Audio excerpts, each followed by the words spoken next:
I remember when I first transitioned and surrendered and came into the church world again, because I was raised in the church. But when I came back again, I denounced Frank the Bank name so the church people wouldn't feel threatened. Mm-hmm. And I learned through trial and error, people gonna be people. But how dare I not embrace the loved ones that are showing me love? The name is a name. Some of my peer groups gave it to me. I've had a couple of them. I used to dance a lot in talent shows and whatnot, and then my name was Pony Express. I've been Playboy Smith, and then it went from Playboy Smith to Frank the Bank. Frank the Bank was created through my peer groups because I always, whatever they looked up, I was doing something to manifest some money. And then leading into the 10th grade, that coming up with money led to women.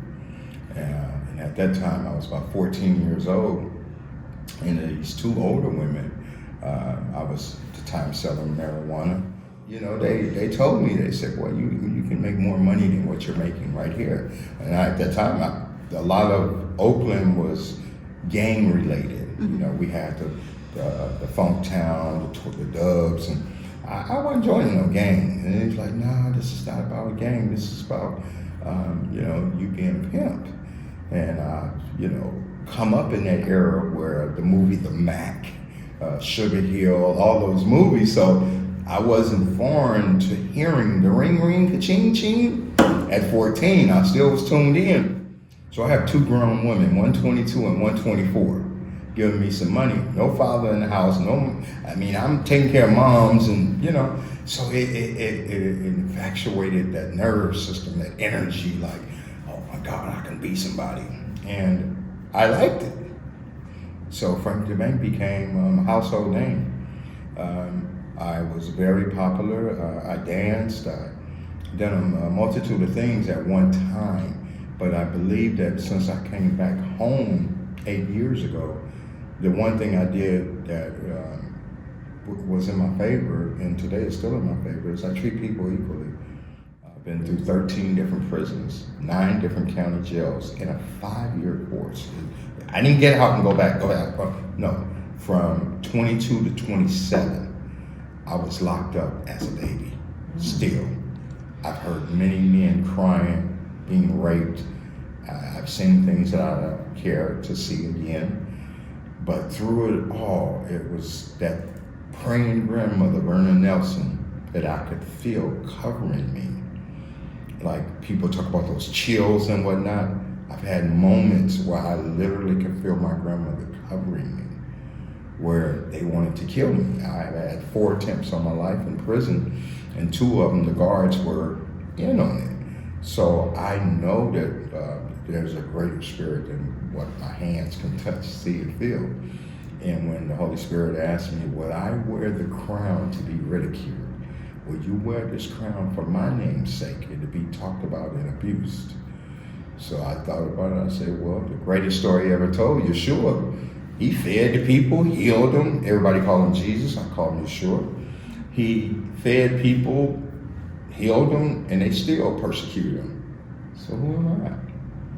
You understand what I mean? I'm just a branch, just the offspring of Yeshua. So I said yes. And I told my wife. And I remember the Holy Spirit said, well, I was taking them on a boat cruise. And he said, I want this to be the start.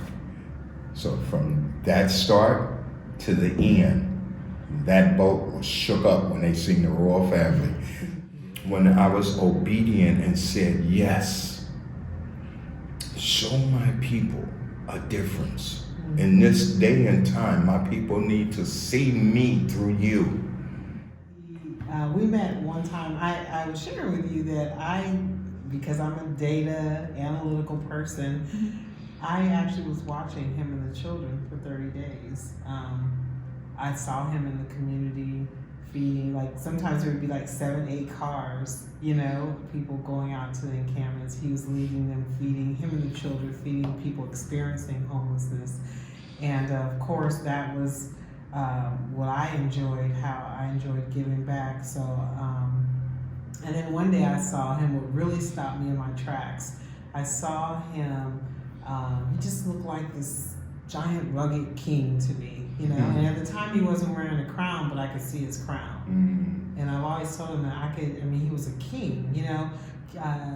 And what's interesting is that I live my life that way. That's the way I look at life. I always knew I was a queen, and I invited him to come to a travel meeting. I thought it would be great for him to have those tools in his backpack to take care of him and his children and to travel. And that's how it began for me. At the time, I was not looking to get married. For one, I just came back from France, and I was in rehabilitation. My health crashed. So we're blowing that thyroid out, which means now you're extremely tired. You can barely keep up with your day-to-day things, and you really don't understand. And what's worse, the doctors don't understand. So, so I was not interested in getting married because my body was completely out of whack, and I didn't understand it. You know, I had completely changed.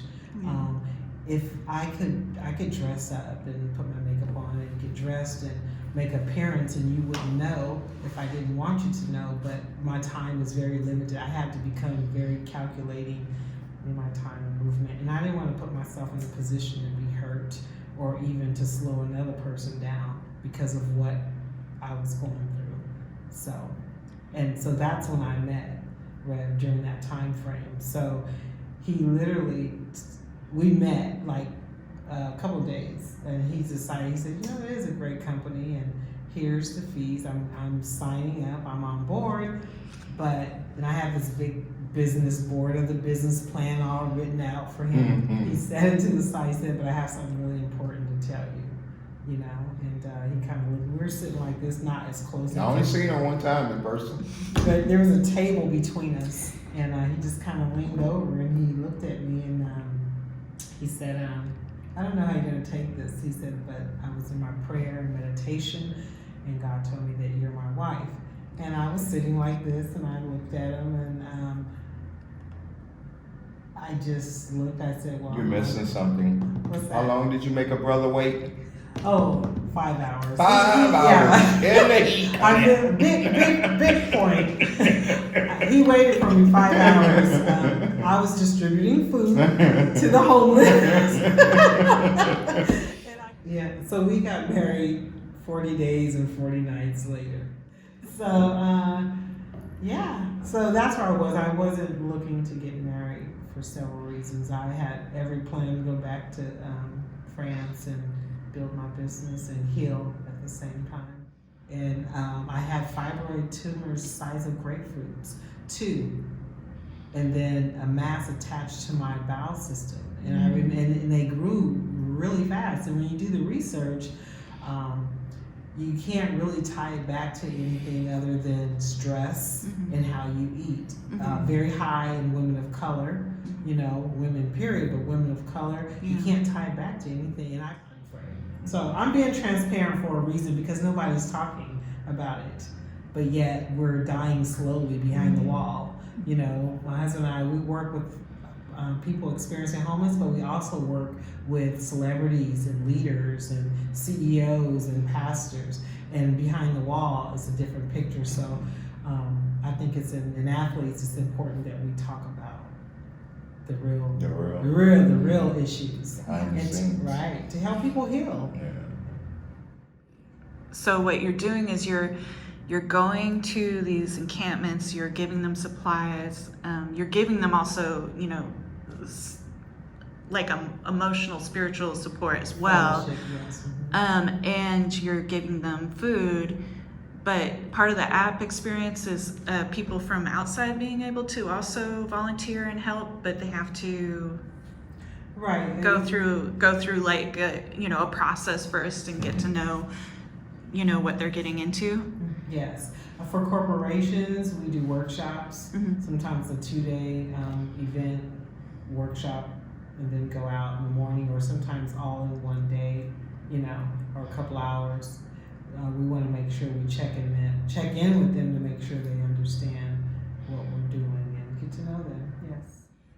So my family does First Feet to the Street under not All Good Productions, got it created under Broken Change. We do that as a family, as our ministry and whatnot. We have a team of people that come with us. Yeah, just flow and enjoy our life. And I'm grateful for that. I really am, because I don't have to do it alone. You know, he doesn't have to do it alone. And we both can remember when we had to do our work that we do alone. Yeah. Now we can do it together as a family, you know. Like, what's the importance of giving back to the community to you? It feels good because I remember when I was homeless, and I remember how my dad never let me feel it. I feel like when I see the people who actually are going through it, it's just better for me to help them, just like my dad did me. Like, he made sure that I didn't feel we were homeless, and I want to make sure that they feel that they're still appreciated. I started when I was 4, my sister started when she was 6, or 2 years apart. So we're really used to it, and we don't like other kids other than me and my sister. When we bring them, sometimes they worry about the smell, but you know, there's no bathrooms out here, so. So you served 200 servings of food today? Mhm. Wow.